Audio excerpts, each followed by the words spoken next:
മെസ്സിക്ക് ഫുട്ബോളിൽ സമയം അല്പം പതുക്കെയാണ് സഞ്ചരിക്കുന്നതെന്ന്.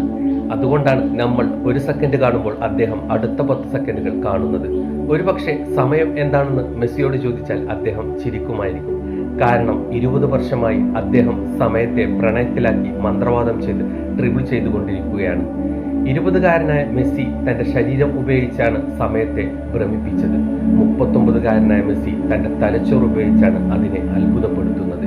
ഈ ലോകകപ്പിൽ അദ്ദേഹം നമ്മളെ പഠിപ്പിച്ച ഏറ്റവും വലിയ പാഠം അതാണ്. അറ്റ്ലാന്റയിലെ സെമി ഫൈനലിൽ അദ്ദേഹം ഒരു ഗോൾ പോലും നേടിയില്ല. പക്ഷെ ചില മനുഷ്യർക്ക് ഗോളുകൾ അവരുടെ മഹത്വം തെളിയിക്കാൻ ആവശ്യമില്ല. അവർ പന്തിൽ തൊടുന്ന നിമിഷങ്ങൾ മതി. ആ സ്പർശം തന്നെ ഒരു കവിതയാണ്. 85-ാം മിനിറ്റിൽ അദ്ദേഹം എൻസോ ഫെർണാണ്ടസിന് ഒരു നിമിഷം സമ്മാനിച്ചു.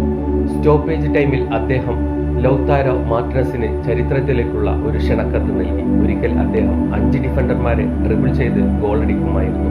ഇന്ന് അദ്ദേഹം സ്പർശങ്ങൾ കൊണ്ട് ലോകകപ്പ് സെമി ഫൈനൽ ജയിപ്പിക്കുന്നു. ആദ്യത്തേത് പ്രതിഭയാണ്, രണ്ടാമത്തേത് ജ്ഞാനമാണ്.